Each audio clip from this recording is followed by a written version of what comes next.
ओम यस्याग्नन्ते नवो सस्येष्ट या तत्त वरंते द्विजो दोहराए। ये महर्षि मनु का श्लोक है। तो आज जो चर्चा आर्य दर्शन पर रखूँगा मैं। आज 3 विषय की चर्चा रखी जाएगी। पहला नंबर तो लक्ष्मी पूजन, दूसरे में दीपावली का पर्व और तीसरे में महर्षि दयानंद का बलिदान भी दीपावली को ही है। तो इसलिए अब चर्चा करते हैं लक्ष्मी पूजन।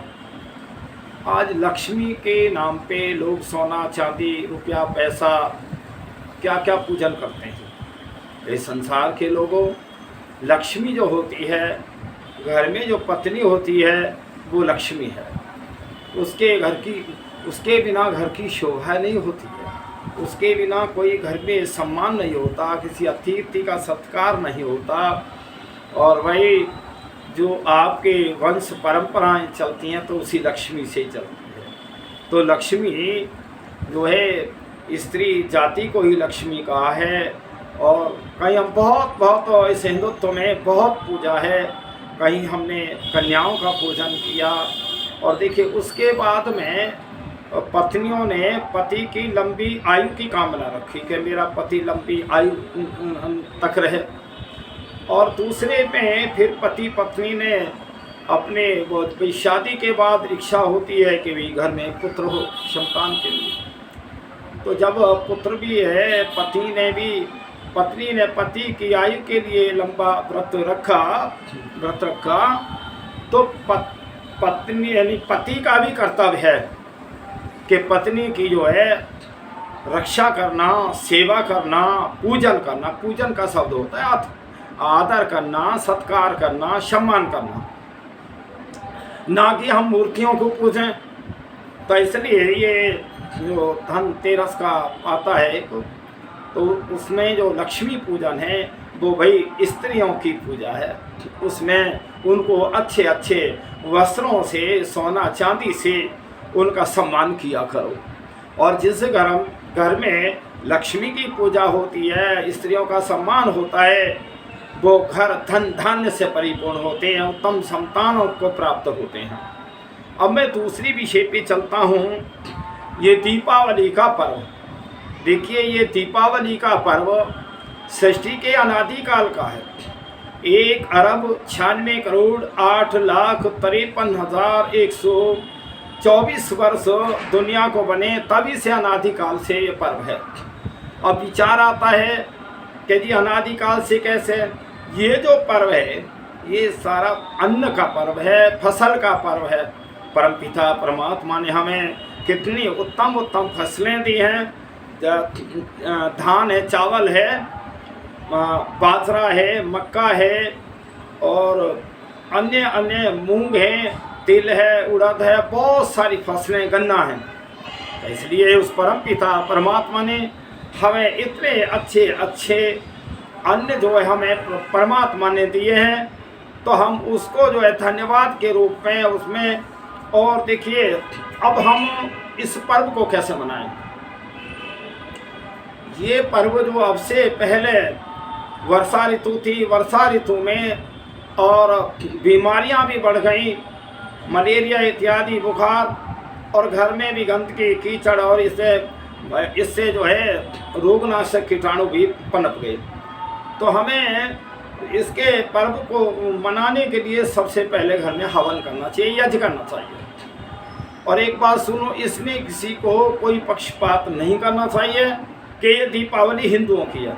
मैं कहूँ ये संसार के लोगों, ये दीपावली को सब मनाएं, चाहे ईसाई है, मुसलमान है, सिख है, जैन है और हिंदू हैं, सभी मनाएं।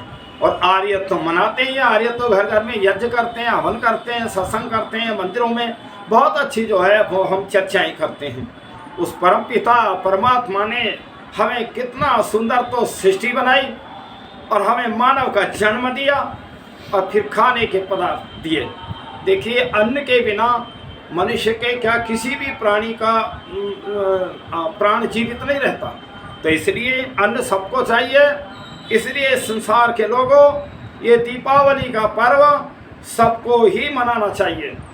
और दूसरे में जैसे ये किस प्रकार मनाते हैं हम, ये धान होता है, धान को हम अग्नि में भून करके खील बन जाती हैं और हम उन खीलों को घर घर में वितरित करें तो एक तो ये लाभ होगा, तुम्हें किसी से मनमुटाव भी है तो आपका मनमुटाव दूर हो जाएगा। जब आप उसके घर चले गए, खीर देने चले गए, बहुत प्रसन्नता करेगा। तो एक तो हमारे जो आपसी द्वेष खत्म होते हैं। तो हमें ये पर्व हमें बहुत सारी शिक्षाएं, प्रेरणाएं देता है।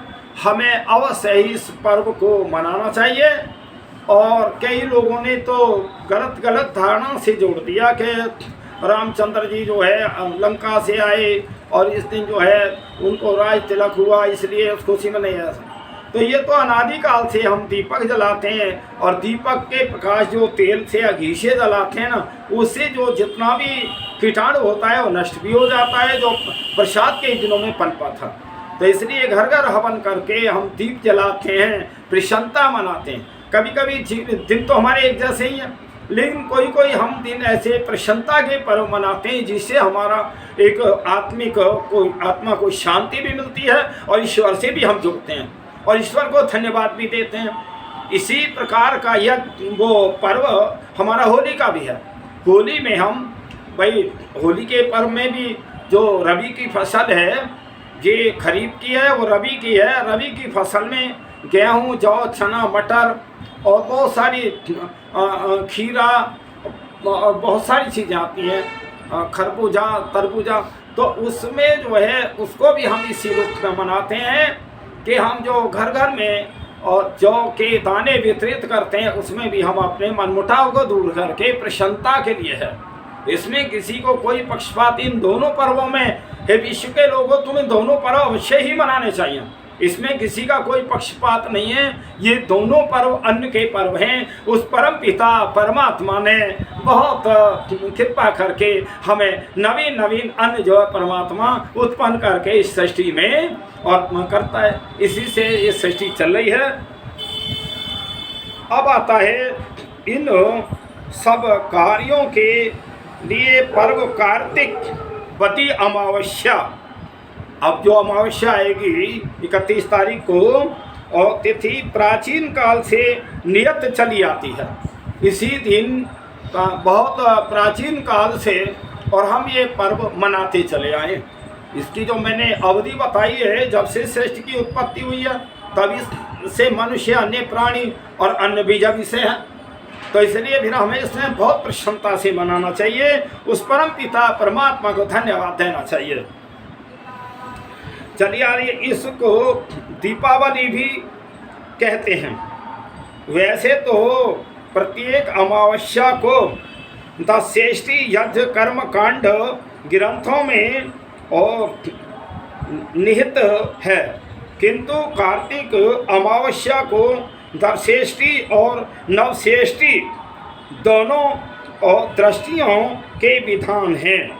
एक तो जो है नवशेष्टि जो नवीन अन्न का है, और अमावस्या पूर्णिमा को भाई यज्ञ तो भाई होते ही है। हिंदुत्व में आर्य तो करते ही हैं। और मैं किसान था, मैं खूब खेती का काम किया। तो ऐसी परंपरा थी पहले, अमावस्या को कोई भी किसान हल नहीं चलाता था और ना ही दूध बेचते थे। खीर वगैरह बनती, उत्तम भोजन खा के बड़े प्रसन्न होते थे, विश्राम भी करते थे और घर घरों में हवन होता था। तो ये हमारी जो वैदिक परंपरा थी अनादिकाल से, वो लुप्त होती जा रही है। ये भारतीयों, ये विश्व के लोगों, तुम वेदों की तरफ लौटो, ऋषियों की तरफ लौटो। परमपिता परमात्मा ने जो वेद का ज्ञान ऋषियों की आत्मा में दिया है, वो ईश्वरीय ज्ञान है, ईश्वरीय वाणी है।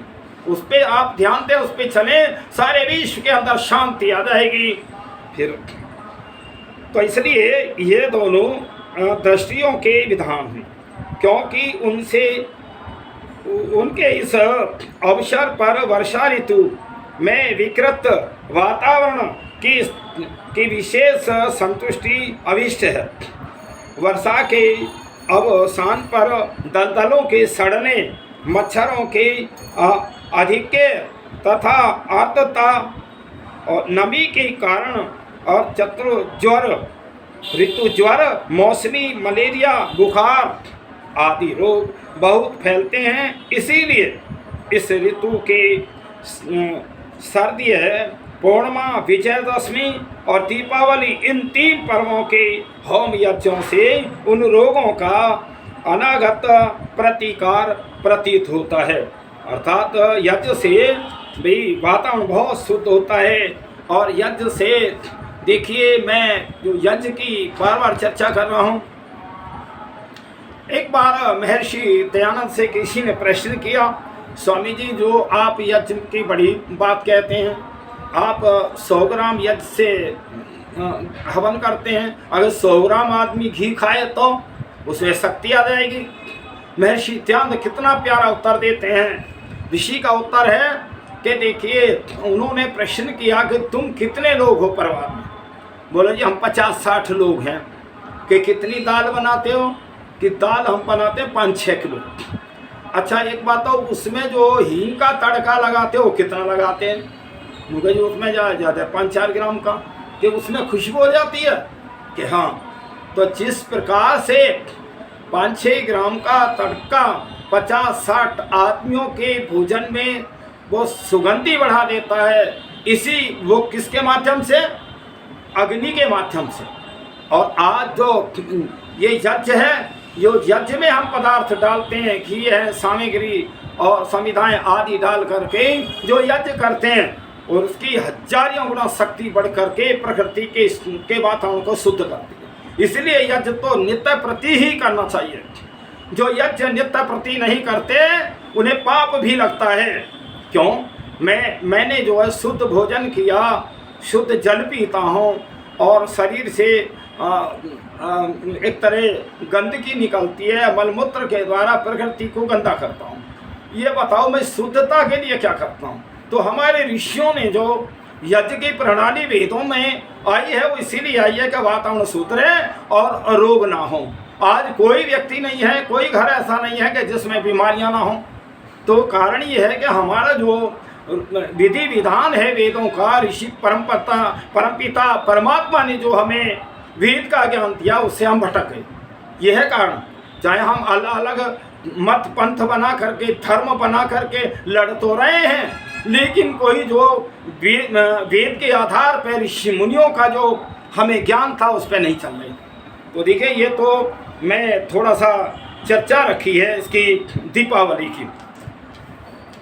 अब मैं जो दूसरी चर्चा रहेगी, महर्षि दयानंद। महर्षि दयानंद का जो जन्म था वो था 1824 में लगभग। अब उनको 200 वर्षवीं जयंती हम मना रहे हैं। तो इसी अमावस्या को महर्षि दयानंद ने अपना शरीर छोड़ा था। अब हम ये जानते हैं कि उनका बलिदान था कि देव दयानंद कैसे क्या थे। दुनिया वालों देव दयानंद दीप जलाने आया था, भूल चुकी थी राहें अपनी वो दिखलाने आया था। घोर अंधेरा जग में छाया, नजर नहीं कुछ आता था। मानव की ठोकर से जब ठुकराया जाता था। ऋषि के आने से पहले यहाँ अंग्रेजी शासन था, और अंग्रेज तो ठोकर मार के भारतीय में बात करता था। ये दशा थी। और भाई जो विधवाएं औरतें हो गई, उनका जो है वो बेचारी विधवापन पूरी उम्र काटती थी। ऋषि ने कहा, वेदों में है, महर्षि मनु आदि ऋषियों ने कहा है, परमपिता परमात्मा ने वेद ज्ञान दिया है।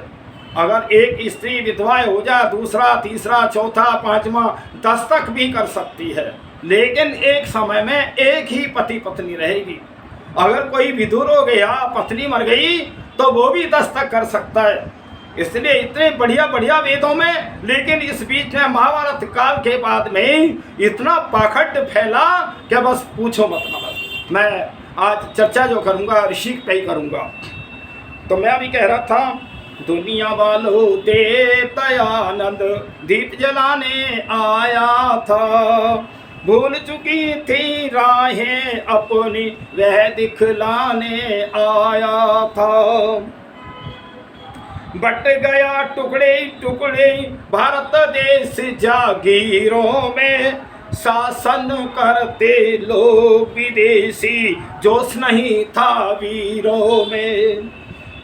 पराधीन भारत माँ को स्वाधीन कराने आया था, दुनिया वालों देवदयानंद दीप जलाने आया था, भूल चुके थे राहें अपनी वह दिखलाने आया था।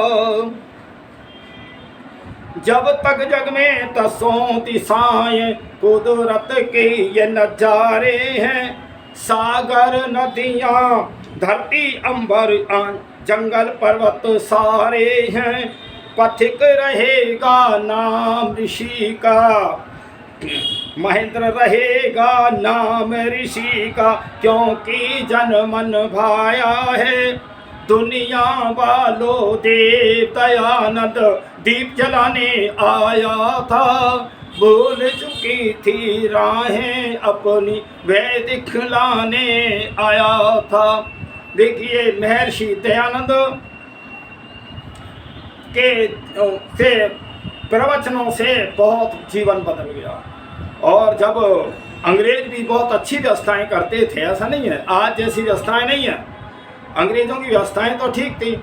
जब पुलिस आदि की व्यवस्था अच्छी जो उनके प्रोग्राम में करते थे, तो एक दिन उच्च अधिकारी कहने लगा अंग्रेज, स्वामी जी जब भगवान से आप प्रार्थना करते हैं तो आप ऐसी प्रार्थना किया करें अंग्रेजों का राज सर्वोपरि बना रहे।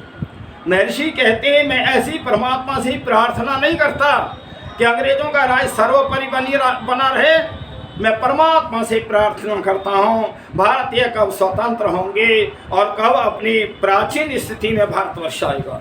जो भारतवर्ष सोने की चिड़िया था और आज वो पराधीन है। तो ऐसे जब उनकी विचारधारा, देखिए मन से विचार सब करते हैं, कोई ना कोई इच्छा लिए होते हैं, लेकिन इच्छा भी बिना कर्म के पूरी नहीं होती। महर्षि दयानंद की कृपा से जो झांसी की रानी को प्रेरणा देने वाले महर्षि देव दयानंद थे, और जिसने ये फांसी पे जो लटके, मैं कहता हूँ उसने कांग्रेस के इतिहास में 85% आर्यों का बलिदान था देश की आज़ादी में। और भाई उसके बाद में देश तो आज़ाद हुआ, सत्ता आर्यों ने नहीं संभाली, और सत्ता जो गई बिल्कुल घटिया लोगों के हाथ में गई, जिससे आज हमें फिर वही दिन दिखाई दे रहे हैं। तो मैं आज जो चर्चा करूँगा तो ऋषि पे ही रहेगी, क्योंकि ऋषि का बलिदान है। ऋषि दयानंद जैसा मैं बताऊं अनादिकाल से, कुछ तो पहले ऋषि हुए जो जिन्होंने वेद का ज्ञान ईश्वर की से प्राप्त किया, लेकिन दूसरे में जो अगर ब्रह्मचर्य की बात करते हैं हम, तो पहले जो ब्रह्मचर्य धारा परशुराम का ब्रह्मचर्य किस काम आया? केवल क्षत्रियों से युद्ध करने। दूसरे में राम के राज्य में हनुमान जी ब्रह्मचारी हुए, लेकिन हनुमान जी का ब्रह्मचर्य केवल राम की सेवा में ही तो लगा, कहाँ देश के लिए लगा। तीसरे ब्रह्मचारी हुआ भीष्म पितामह, और भीष्म पितामह का जो ब्रह्मचर्य था, और सारे पोते ही तो थे जितने कौरव पांडव, लेकिन एक सत्य बात नहीं कह सके। जब मृत्यु समय पे बहुत लोग होते हैं, घर का कोई बड़ा बूढ़ा मर जाए ना, बड़ा वो भाषण देगा भैया ऐसे रहना, ऐसा करना, ऐसा। उस समय जब मृत्यु सैया पे थे तो भीष्म पितामह के पास और पांडव गए, दादा अब आप दुनिया से जा रहे हैं, कुछ हमें ज्ञान दे दो। तो उस समय महारानी द्रौपदी भी खड़ी थी। तो उस समय बहुत जब चर्चाएं कर रहे थे भीष्म पितामह, तो उस समय द्रौपदी कहने लगी, दादा अगर आप बुरा ना माने तो मेरी मन में एक विचार आ रहा है, कहो बेटी। तो तब महारानी द्रौपदी ने कहा, दादा एक बात सुनो, जब दुर्योधन भरी सभा में मेरे वस्त्रों को खींच रहा था, उतार रहा था, तो तब आप कहाँ थे जब? तो उस समय कहने लगे भीष्म पितामह कहते हैं कि बेटी मनुष्य जो है वो धन का दास है, इसीलिए मैंने दुर्योधन का अन्न खाया था तो मेरी बुद्धि जो है दूषित हो रही थी, और अब मेरा उन बाणों से मेरा खून निकल गया दुर्योधन के अन्न का, तो मेरी अब बुद्धि शुद्ध पवित्र हो गई। चलिए खैर ये इतिहास आज मुझे महर्षि का ही बताना है। तो मैं एक बात बताता हूँ, तीसरे ब्रह्मचारी, चौथे में हुए महर्षि दयानंद। महर्षि दयानंद का ब्रह्मचर्य उस अवस्था में काम आया जब देश जो गुलाम था, पराधीन था, भाई से भाई लड़ रहा था, राजा से राजा लड़ रहे थे। इसलिए इस संसार के लोगों ऋषि का स्थान सूर्य चंद्रमा के ऊंचाई पे है। जब तक धरती रहेगी और ये जंगल पर्वत सारे रहेंगे, ऋषि देव दयानंद का नाम अवश्य ही रहेगा, क्योंकि इतना कार्य किया है ऋषि ने कि इतनी सोच, इतने जो है अंधकार में ऋषि दयानंद ने जो प्रकाश किया, हर विषय पे प्रकाश किया। तो देखिए चलिए, धन्य है तुमको ए ऋषि, तूने हमें जगा दिया, सो के लुट रहे थे हम, तूने हमें बचा लिया, अंधों को आंखें मिल गई, मुर्दों में जान आ गई, जादू सा क्या चला दिया, अमृत सा क्या पिला दिया। ऋषि के आने से पहले हम जिंदी लाशें थी, और जिंदी लाशें कुछ भी करने लायक नहीं थी। ये सारी प्रेरणा जिंदी लाशों को जो जिंदा किया देव दयानंद ऋषि का कर्तव्य है। इस संसार के लोगों, ऋषि दयानंद को तुम पक्षपात में मत लो कि ऋषि दयानंद कोई हिंदुओं के थे या आर्यों के थे। ऋषि दयानंद तो सभी के थे, चाहे ईसाई थे चाहे मुस्लिम थे, सभी के लिए उन्होंने प्रेरणा दी है। और आप सत्यार्थ प्रकाश का और 12वां 13वां 11वां 14वां समलास पढ़ के देखें, हर विषय पर ऋषि दयानंद ने विचार कितना सुंदर दिया है। ये मानव इस संसार के लोगों, ये जन्म बार बार नहीं मिलता है, इसको व्यर्थ में बर्बाद मत करो। और इन धर्म मतों के, ये धर्म तो है ही नहीं, ना मुस्लिम धर्म है, ना ईसाई धर्म है, और ना ही कोई और अन्य धर्म है, न हिंदू धर्म है तो केवल वैदिक धर्म है जिसमें वेद का ज्ञान है। ये सारे मत मतांतर हैं। इन मत मतांतरों के चक्कर में इस संसार के बुद्धिजीवियों, उस ऋषि से प्रेरणा लो। उस ऋषि का जो अंतिम संदेश था उसको आप याद करें। तुम में ऐसी बात थी स्वामी जी, तेरी बात पर कितने शहीद हो गए, कितनों ने सिर